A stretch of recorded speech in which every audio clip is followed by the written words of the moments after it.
Hello, friends, and welcome back to Stories About Entitled People. Today we have a new set of crazy stories about crazy people for you to enjoy. Don't forget to subscribe to the channel and turn on notifications so you don't miss a new video every single day. Sit comfortably. Here we go. The Tale of a Company of A-Holes and the Bee-Turd's Revenge. So I'm working in a metal manufacturing plant that fabricated appliance faces, washing machines, dryers, etc., and shelving for fridges and other such things. I enjoyed my job as it was pretty laid back. Granted, I was hired on just before Thanksgiving of 2003, just after my daughter was born.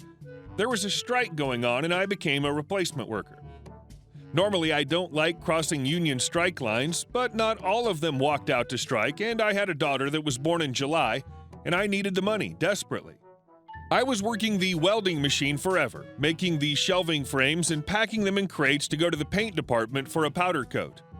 One day, however, the machine that cut the rods stopped working and we couldn't get it going again, and the engineers said it'd be a week or two for parts, so I hopped over to the 12-ton stamping machine and started helping out.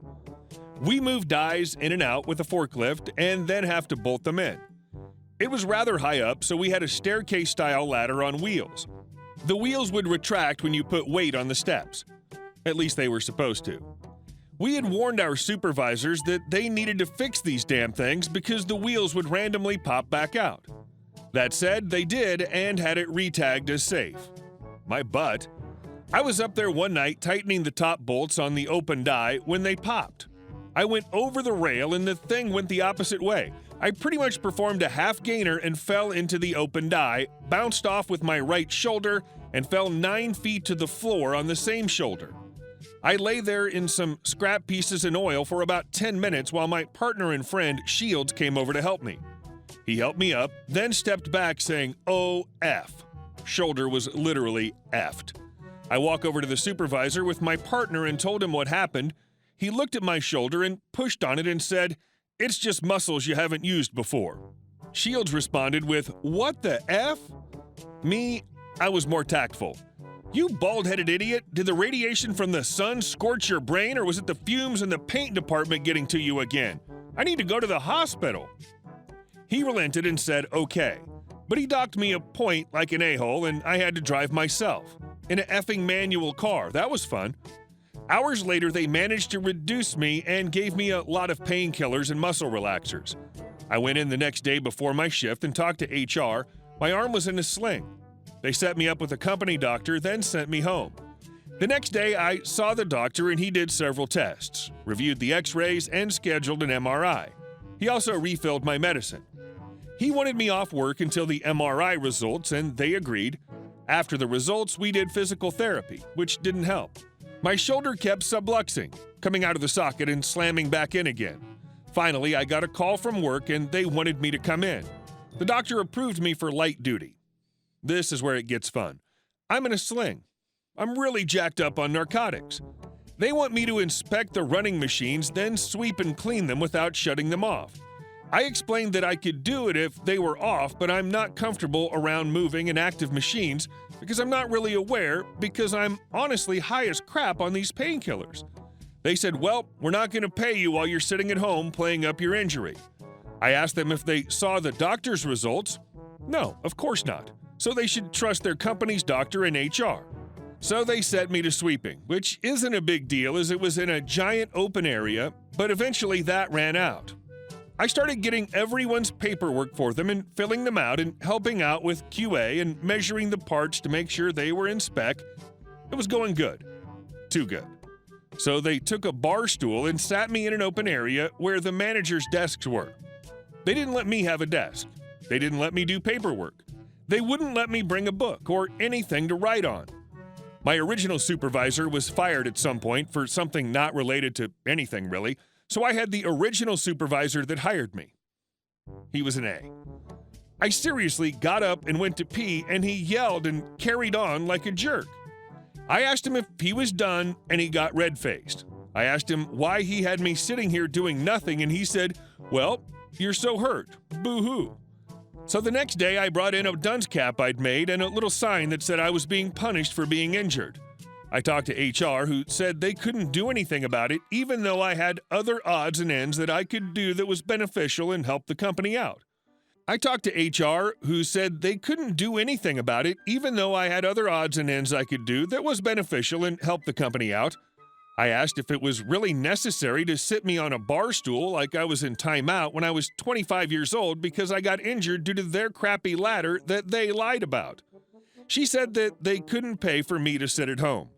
So I wore the dunce cap and held the sign all night. The entire time I was going through the doctor's visits and gearing up for a surgery, and it was looking like I was going to be out for a while. We're about 3 weeks into this crap at this point.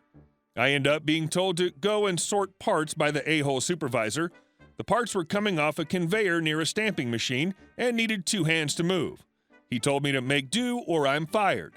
So I go over there, PO'd. And 5 hours into it, I am sore as hell from doing this left-handed, and I'm getting nagged at because I'm slow. Then it happens. I effing pull muscles in my left arm, back, and neck from being a dumb butt and not standing up for myself. He curses me up one side and down the other and just takes me to the ER and drops me off. They see me and confirmed and gave me the paperwork. I thought he was waiting in the parking lot, but he actually left. I had to call my mother to come get me, and I was really effed up from all the pain shots. The next day, I call into HR, and they fire me because I had pointed out and I was on drugs. I had never missed a shift, save from the doctor's appointments, going to the ER and physical therapy. Even then, I went in right after my appointments. I was PO'd.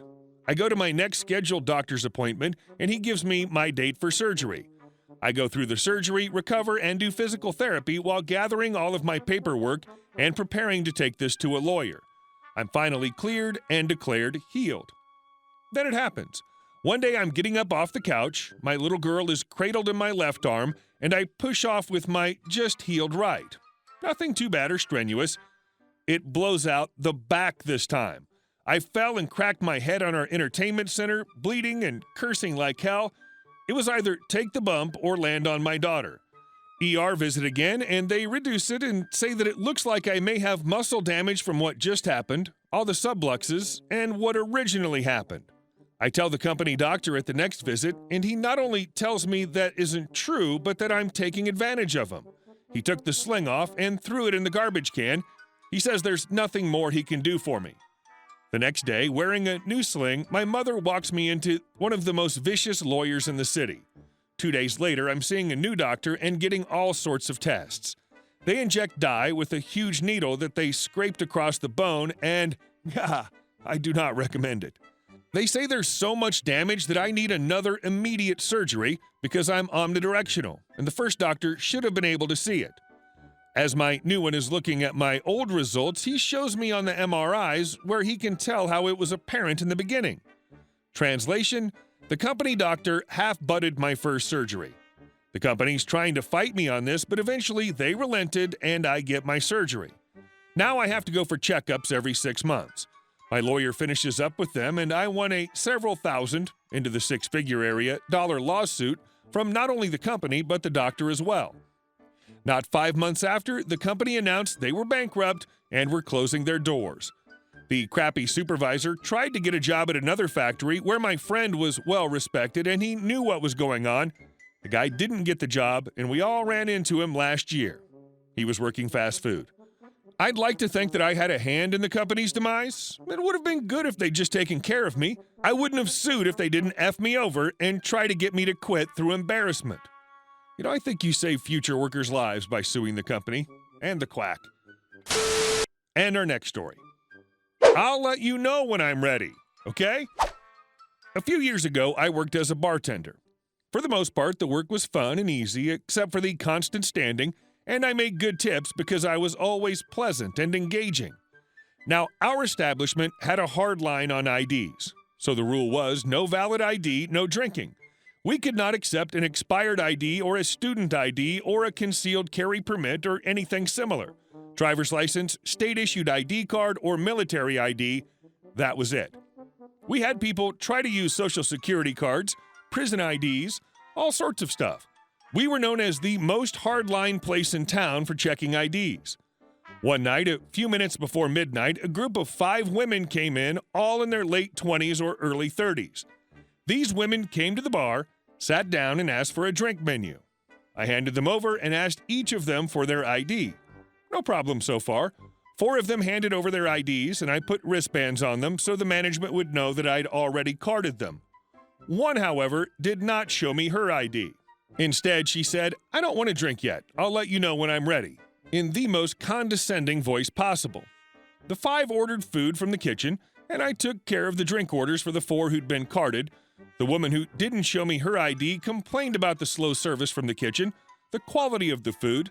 It was pub food, lady. I don't know what she expected from tater tots and chicken fingers, and generally ran the place down to her friends and made an incredible mess on the bar while she was eating. When she finished eating, she snapped her fingers at me to get my attention and said, "I'll have a drink now," and ordered.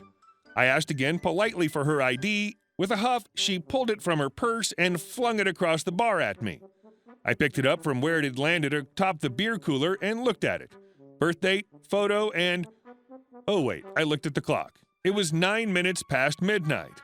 I handed the ID back to her and shook my head. "I'm sorry," I said. "Your ID expired yesterday. I can't serve you." She was livid, demanded a manager. When he showed up, he looked at her expired ID, looked at my crap-eating grin, and told the woman, "I'm sorry, but Bob's in charge of the bar tonight. Your ID's expired. We can't serve you." I still grin thinking about that night. Hey guys, thank you all for watching the video, and I'll see you in the next one.